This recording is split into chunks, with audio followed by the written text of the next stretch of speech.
সংবাদ মাধ্যম হলো একটা গণতান্ত্রিক রাষ্ট্রের চতুর্থ স্তম্ভ। মিডিয়া সমাজের একটা দর্পণ, আয়না। মিডিয়া অনেক কিছু বদলে দিতে পারে সমাজের। একটা প্রেস যদি ঠিক মতন ফাংশন করে তাহলে সেই দেশে গণতন্ত্র বহাল থাকবে।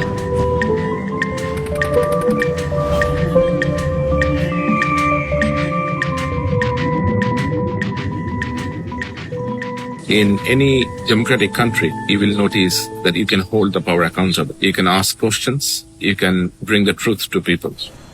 যে দেশে ফ্রিডম অফ প্রেস নাই ওই জায়গায় আর যাই থাক ডেমোক্রেসি থাকা সম্ভব না। গণতন্ত্র তো আমাদের থেকে নির্বাসিত।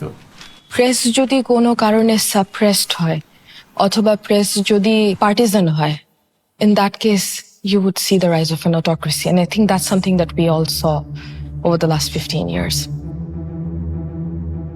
একটা গণতান্ত্রিক রাষ্ট্রের চতুর্থ পিলার হলো প্রেস। একটা অগণতান্ত্রিক রাষ্ট্রের সবচেয়ে বড় শত্রু হলো সাংবাদিক। দেশের সাংবাদিকতা বলে কোনো জিনিস ছিল না বলে আমি মনে করি 15 বছর যারা সত্য কথা বলতে চেয়েছে সাহস করে তাদের মুখ বন্ধ করে দেওয়া হয়েছে। যেমন আমাকে দেশ ছেড়ে চলে যেতে বাধ্য করা হয়েছে, পত্রিকা বন্ধ করে দেওয়া হয়েছে। সবই ছিল নিয়ন্ত্রিত। একটা নিয়ন্ত্রিত সমাজে কোনো অবস্থাতে এটা আশা করা যায় না। আর সাংবাদিকরা তো আলাদা দ্বীপের বাসিন্দা না, পুরো জিনিসটাই তো তাদের কবজায় ছিল। সংবাদপত্রের শত্রু হিসেবে 14 জন ডিক্টেটরকে চিহ্নিত করেছিল রিপোর্টার্স উইদাউট বর্ডার্স। সেখানে শেখ হাসিনাকে সেটা দিয়েছিল তারা। ডিজিটাল নিরাপত্তা আইনে যতজনকে প্রসিকিউট করা হয়েছে তার 1/3 হচ্ছে সাংবাদিক। I was imprisoned for drawing cartoon, criticizing. Mushtaq Bhai, myself and Kishore were very annoyed at how the government was dealing with the pandemic situation. And we decided to draw some cartoons, including that one. That cartoon was published. And sadly, Mushtaq Bhai and Ahmed Kabir Kishore, my good friend, was picked up by police back in Bangladesh. Mushtaq Bhai and Kishore were tortured brutally inside the jail. And in February 2021, Mushtaq Bhai died in a very suspicious circumstances inside the jail. 5 ঘন্টার বেশি সময় সচিবালয়ে আটকে রেখে শাহবাগ থানায় নিয়ে যাওয়া হয়েছে প্রথম আলোর জ্যেষ্ঠ প্রতিবেদক রোজিনা ইসলামকে। 2012 সালের 11 ফেব্রুয়ারি ঢাকার রাজাবাজারে নিজ বাসায় খুন হন সাংবাদিক দম্পতি সাগর সরোয়ার ও Meherun Runi. Kajol is a photojournalist and the founder and editor of Daily Pokhokal. আমার মনে আছে কাজল ভাই আসার পর আমি প্রথম কাজল ভাইয়ের সাথে কথা বলছিলাম যখন, এটা হচ্ছে আমাদের ফার্স্ট মিটিং। কাজল ভাইকে বললাম, কাজল আপনাকে কোথায় রেখেছে? সে আমাকে বলছে না। আমি বললাম, কাজল ভাই ঘরটা কত বড় ছিল? সে বলেছে ঘরটা একটা কবরের সমান ছিল। ওইটার পরে কোন সাংবাদিক কথা বলবে?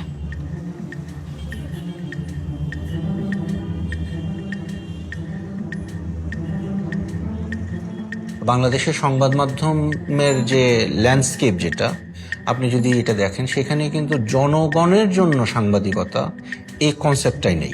একটা বড় শ্রেণী তৈরি হয়েছিল যারা সুবিধাভোগী শ্রেণী। এই ফ্যাসিস্ট রেজিম থেকে তারা সকল রকম সুবিধা নিয়েছে, প্রচুর টাকার মালিক হয়েছে, নির্লজ্জভাবে তেলবাজি করেছে। এটা আমরা দেখেছি। সংবাদ সম্মেলনের নামে সেখানে তেলবাজির প্রতিযোগিতা চলেছে। মানুষের বিশ্বাস এবং আস্থা আপনার প্রতি, যে কোনো সংকটে যে কোনো সমস্যায় আপনার কাছেই যেতে হবে এবং তার উপায় আপনি দেবেন। না না, তারা জনগণের প্রতিনিধিত্ব তো করছে না, ওরা আসলে একটা পলিটিক্যাল পারপাস সার্ভ করছিল। সরকার যা বলেছে সেটাই নোট নিয়ে পত্রিকায় ছেপে দেওয়া হয়েছে। কোনো চ্যালেঞ্জ করা হয় নাই, কোনো ক্রিটিক্যাল প্রশ্ন করা হয় নাই। আপনি দেখেন তার আমলে 3-3টে ইলেকশন হলো, কারো কোনো অধিকার নাই। কেউ একটা ইলেকশন করে তার প্রতিনিধি সে ইলেক্ট করতে পারে না। এবারে নির্বাচনের পর্যবেক্ষকরা দেখুন, তারা মন খুলে বলেছে যে একটি সুন্দর, একটি শান্তিপূর্ণ নির্বাচন হয়েছে। বেশিরভাগ সাংবাদিক শাসকদের সঙ্গে এক ধরনের আঘাত করেছিলেন, যেটা খুবই দুর্ভাগ্যজনক। আপনার অর্জনগুলোকে তারা টার্গেট করেছে। মেট্রো রেল, ব্রিজ, আপনার যে অর্জনগুলো ছাত্রদের আন্দোলনকে পুঁজি করে এটা করেছে। চক্রান্তকারীরা যুক্ত ছিল এবং তার সঙ্গে অ্যালাইনমেন্ট করে আপনার যারা বিদেশি, যারা ষড়যন্ত্রকারী বা দেশবিরোধী আছে তারাও সেখানে ছিল। এমন একটা অবস্থা হয়েছিল যে সাংবাদিকরা নিজেদের পরিচয় দিতে লজ্জাবোধ করত এবং জনগণের কাছেও সাংবাদিকদের সম্মান বলে আর কিছু অবশিষ্ট ছিল না। এবং যেটার কারণে আপনি যদি এখন দেখেন যে বাংলাদেশের জনগণ কিন্তু সাধারণ মানুষ যারা আছেন তারা কিন্তু সাংবাদিকদের বিশ্বাস করেন না।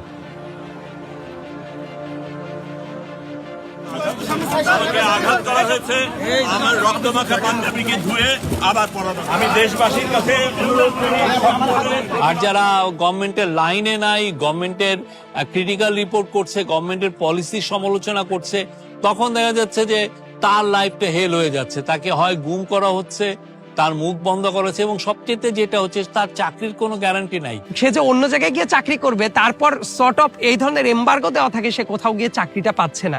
একটা মামলা দিলেই কিন্তু একটা সাংবাদিক চুপ হয়ে যাচ্ছে। নাও ইমাজিন দিস এট স্কেল। 2010 সালে আমি গ্রেফতার হলাম, 2011 সালে ছাড়া পেলাম, 2013 সালে আবার গ্রেফতার হলাম এবং ছাড়া পেতে পেতে 2016 সাল পার হয়ে গেল, এবং তারপরে তো পত্রিকা বন্ধই ছিল। তারপরে 2018 সালে আমার উপরে আক্রমণ করা হলো কুষ্টিয়াতে, এবং প্রায় প্রাণঘাতী হামলা ছিল।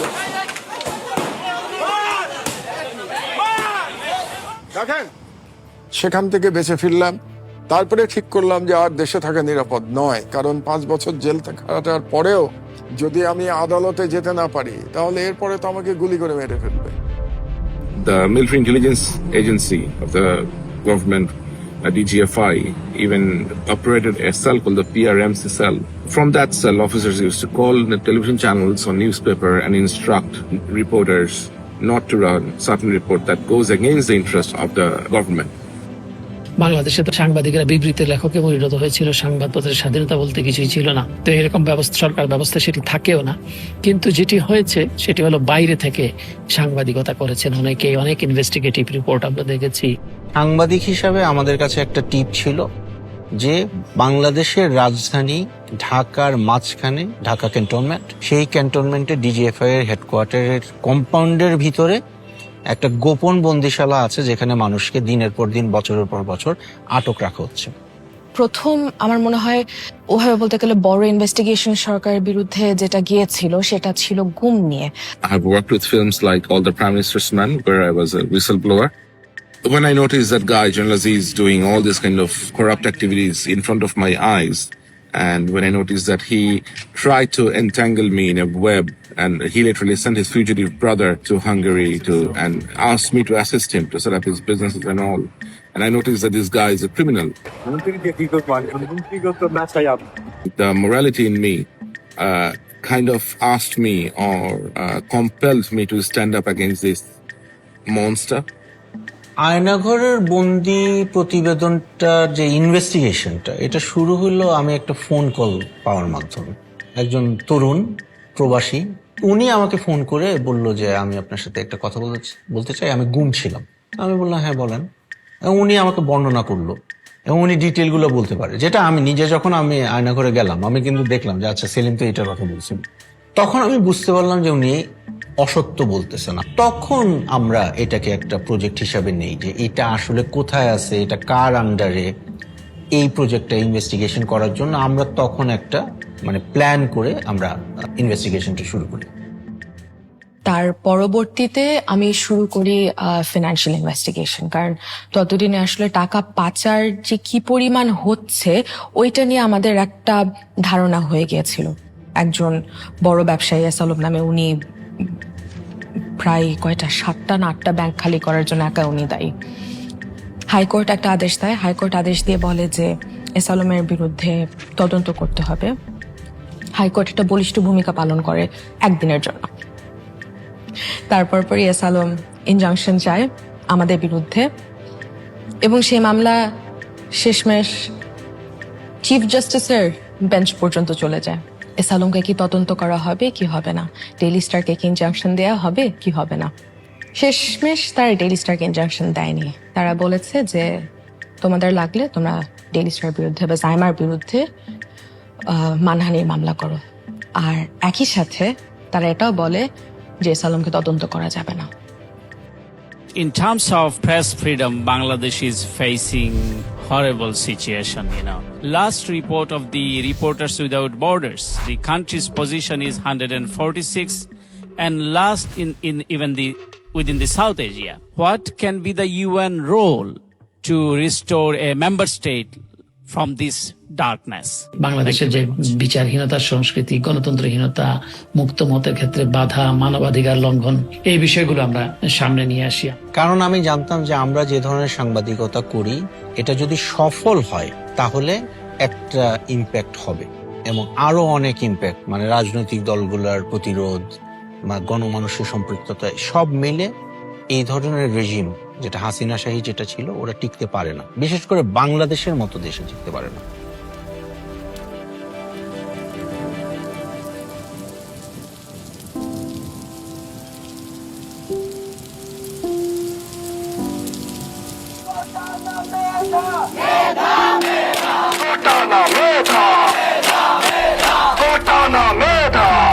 শিক্ষার্থীরা কোটা বাতিলের নতুন নির্বাহী আদেশের দাবিতে ঢাকা বিশ্ববিদ্যালয় ক্যাম্পাস এবং আরো কয়েকটি বিশ্ববিদ্যালয়ে বিক্ষোভ করে। বৈষম্যমূলক যে কোটাগুলো রয়েছে সেগুলিকে বাতিল করে বিদ্যমান কোটা সিস্টেমকে সেটা যৌক্তিক সংস্কার করা। ফলে মেধা এবং কোটা খুব সহজে মানুষকে বিভ্রান্ত করা যাচ্ছে যে সব মেধাবীরা চাকরি না নিয়ে কোটার চাকরি। তার মানে কি মুক্তিযোদ্ধা সন্তান নাতিপুতিরা কেউ মেধাবী নেই, যত রাজাকারের বাচ্চারা নাতিপুতি হলো মেধাবী, তাই না? শেখ হাসিনার ওই মন্তব্যের জবাবে শিক্ষার্থীরা ঢাকা বিশ্ববিদ্যালয় ক্যাম্পাসে এলাকায় 15 তারিখ ওর সঙ্গে কথা হলো, যখন যেদিন ছাত্ররা সবাই ব্যারিকেড ভেঙে, হঠাৎ করে একটা ইউটিউবে একটা নিউজ দেখলাম যে ও স্ট্যান্ডে করে ক্যামেরাটা নিয়ে ও দৌড়াচ্ছে। তখন আমি রাতে ফোন দিলাম, বাবা এত সামনে যেও না, তুমি বাচ্চাটার কথা চিন্তা করো। আম্মু আমি সাবধানে আছি, তোমরা সাবধানে থাকো।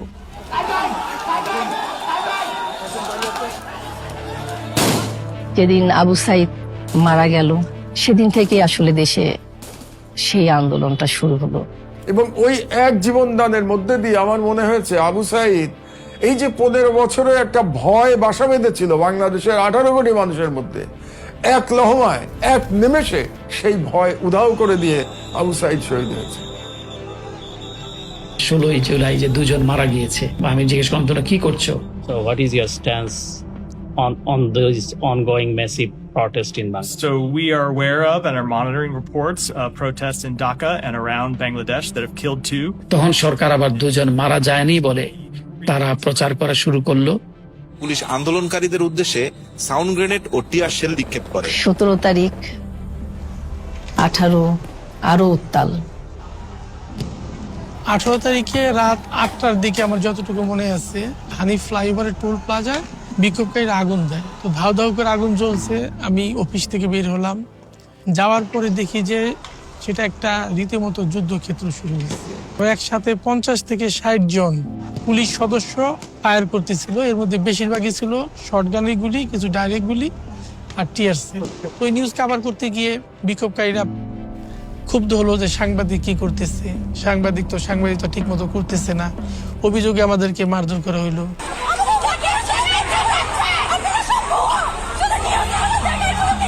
এর মধ্যেই আমার চোখের সামনে একজন মারা গেল, মানে পুরা তার বুকের ভিতর গুলি লাগলো।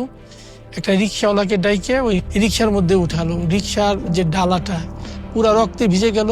তো আমি যখন বাসায় আসলাম, আসার পরে যখন আমাকে নিচে বলল যে প্রিয়র গায়ে গুলি লাগছে, এখন তো ছেলেপেলেরা অনেক জায়গায় গুলি খাচ্ছে, হতে পারে, আমি এটাই মাথায় নিয়েছি। বাসায় যাওয়ার পরে আমি সবখানে খবর নেওয়ার চেষ্টা করতেছিলাম ও কার সাথে ছিল, এটা আসলে বের করতে পারতেছিলাম না। যেই আমাকে ফোন দিচ্ছে, আমি যাকে ফোন দিচ্ছি সবাই বলতেছে আমরা প্রিয়কে খুঁজতেছি। ঠিক রাত 1টা, রাতের ফোনগুলো তো অন্যদের জোরে শোনা যায়, ওরা বারান্দায় গিয়ে কথা বলতেছে। তখন শুনলাম যে আমার কানে আসলো কথাটা যে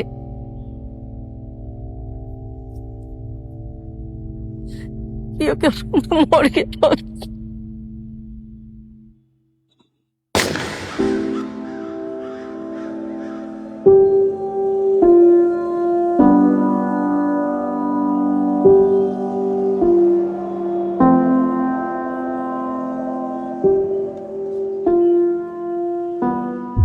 ডয়চে ভেলের ইনভেস্টিগেটিভ ইউনিট তারা কনস্ট্যান্টলি মনিটর করছিল বাংলাদেশ মিলিটারির আচার আচরণ কার্যকলাপ।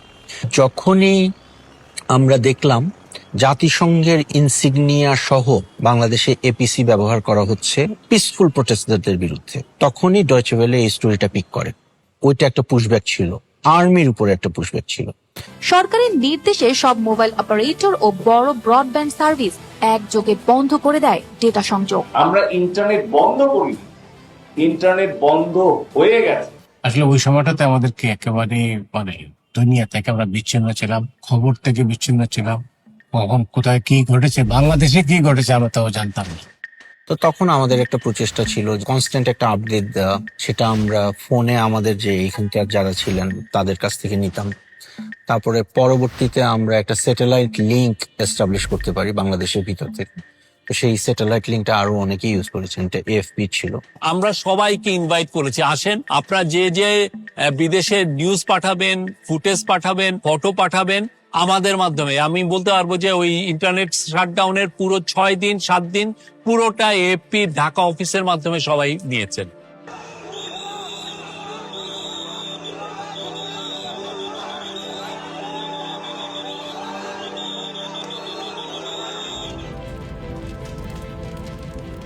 জুলাই আপরাইজিং এর সময় যারা মারা গিয়েছিল, আপনি হয়তো জেনে থাকতে পারেন যে যখন হাসপাতালে বডিজ গুলোকে আনা হতো, অনেক সময় কিন্তু এগুলোর অটপসি হতো না। কেন করা হতো না? যাতে খাতায় নথিভুক্ত না হয়, মানুষ যাতে জানতে না পারে যে আসলে কতজন মারা গেছে। এই জিনিসটা সরকার তখন সাপ্রেস করার চেষ্টা করছিল। তো তখন আমরা ওইটাকে চ্যালেঞ্জ হিসাবে নিই।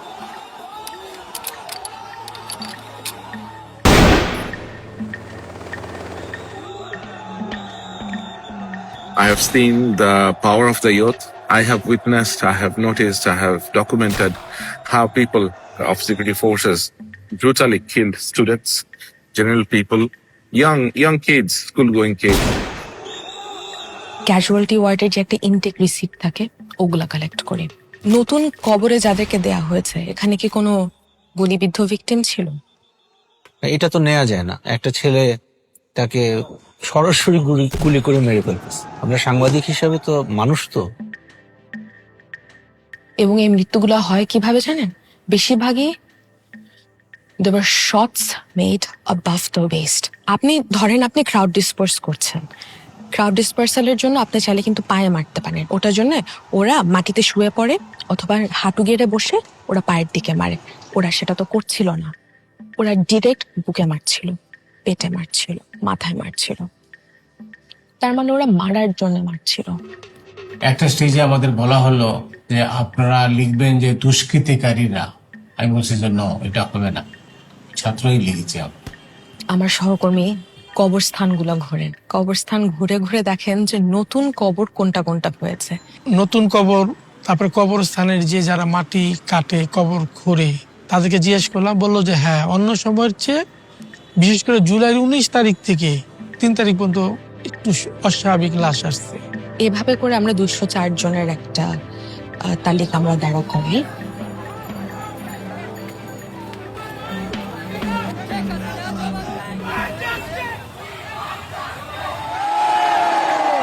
এই জুলাই হত্যাকাণ্ডের ফয়সালা করেই আমরা অগাস্টে যাব। আমাদের এক দফাটি হলো শেখ হাসিনা সহ এই সরকারের পতন এবং ফ্যাসিবাদের বিলোপ। আমরা এটা প্রমাণ করে ছাড়ি যে 95% মৃত্যু হয় বুলেটের আঘাতে। এই নিউজটা আমরা ছাপাই রেডি করতে করতে আমাদের 3 তারিখ হয়ে গেছিল। তো আমরা 3 তারিখ আমরা একটা প্রেসে যাই, 4 তারিখের পত্রিকাতে এটা আসে। সারা দেশে সংঘাত, সংঘর্ষ, গুলি, পাল্টাপাল্টি ধাওয়ায় অন্তত 91 জনের মৃত্যু হয়েছে। একটি জরুরি সিদ্ধান্ত মোতাবেক আমাদের যে 6 তারিখের যেই লং মার্চ টু ঢাকা কর্মসূচি ছিল, সেটাকে আমরা একদিন এগিয়ে নিয়ে এসেছি। অর্থাৎ আগামীকাল 5ই অগস্ট সারা দেশের মুক্তিকামী জনতাকে ঢাকার উদ্দেশ্যে রওনা হওয়ার জন্য আমরা আহ্বান জানাচ্ছি। 5ই আগস্ট আমার অ্যাসাইনমেন্ট ছিল হচ্ছে এয়ারপোর্ট এলাকায়, কারণ এখানে বড় একটা মিছিল ঢাকার দিকে ঢুকবে। টঙ্গীতে এসে থেমে আছে কোনো মিছিল, আবদুল্লাহপুর উত্তরা এসে আছে, কোনোটা আছে দক্ষিণখানে, কোনোটা আছে উত্তরখানে, এইভাবে জায়গায় জায়গায় ছড়ায় ছিটে আছে। রাস্তায় প্রচুর পুলিশ এবং আর্মির লোকজন আছে। তারপরে যে একটা বিশাল সিন দেখলাম, যে প্রায় 1 ঘন্টা হয়ে গেল, আমি ওইখানে দাঁড়ায় ছবি নিচ্ছি, তারপরে কথা বলতেছি, মিছিল আর শেষ হয় না। মানে এত বড় মানে মিছিল হইতে পারে আমার এই 27 বছর রিপোর্টিং আমি কখনো দেখিনি।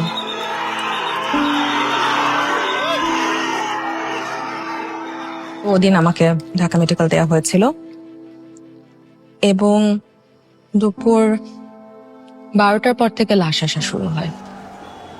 সেই লাশ আমি 7:30টার সময় রীতিমতো পালায় বের হয়েছিলাম আমি ঢাকা মেডিকেল থেকে, কারণ আমি আর মানে দাঁড়ায় থাকতে পারছি না, এত এক্সস্টেড আমরা সবাই। তখনও পর্যন্ত মানে মিনিটে মিনিটে লাশ আসছে। ওই দিন ক্যাজুয়ালিটি সবচেয়ে বেশি ছিল, যে বডিগুলোকে আগে আনা যায়নি সেগুলো আনা হচ্ছিল সেদিন। ডাক্তার নার্স তো না, আমরা নিজেরাই হয়তো দেখছি, হয়তো জামা উঠে দেখছি, হ্যাঁ তো এখানে বুকে গুলি লেগেছে। কে মেরেছে, কোথায় মেরেছে, মর্গে পাঠিয়ে দাও, নেক্সট ওয়ানে। এভাবে করে সেদিন চলছিল। ধরে চিন্তা করেন আপনি, এই যে মাটিটা, এই মাটিটা পুরাটুকু হচ্ছে লাল, এবং এইটা হচ্ছে ঢাকা মেডিকেলের সেদিনের ক্যাজুয়ালিটি ওয়ার্ড। জাস্ট পুরাটুকু লাল, ওটার মধ্যে দিয়ে আপনি হাঁটছেন। কতগুলো শহীদের রক্ত আপনি জানেন না। এত সন্তানের মৃত্যুর পরে যে আনন্দ, এই আনন্দটা আসলে কিভাবে বহিঃপ্রকাশ হয় একটা মায়ের চোখে আমি বুঝি না। আমি সেদিন ওখান থেকে আসার পরে আমি দরজা লাগিয়ে আমি সন্ধ্যার সময়, তখন আমি আমার সন্তানের জন্য কেঁদেছি।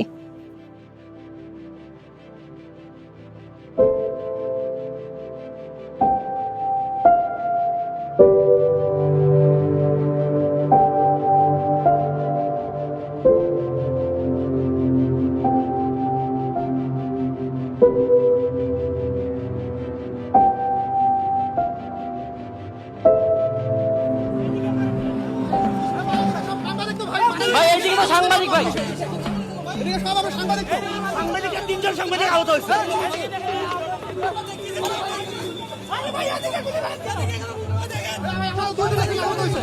আমরা সাংবাদিকরা অনেক সময় যান হাতে নিয়ে গেছি, এটা আমরা জেনে বুঝেই করি এবং কাজের প্রতি ওই ভালোবাসাটা আছে বলেই করি।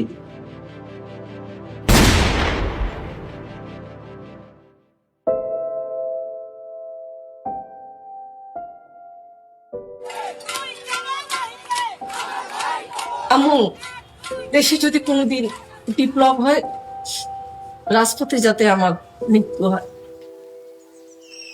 তাদের যে contribution towards freedom of press, এটা তো গ্রেট। এনারা যে শহীদ হলেন, যে আত্মদান করলেন, সেই আত্মদানের কথা মানুষ যুগ যুগ মনে রাখবে। তারা বাংলাদেশের জার্নালিজমকে সবসময় আলোকবর্তিতা হিসাবে কাজ করবে। যারা শহীদ হয়েছেন, আমি আশা করব যে প্রতিটা শহীদ সাংবাদিকের বিপরীতে আরো 100 জন ভালো সাংবাদিকের জন্ম বাংলাদেশে হবে। তখন ভাবলাম যে এইভাবেও মরতে চেয়েছে, এইভাবেই বুঝি ও মরে গেল।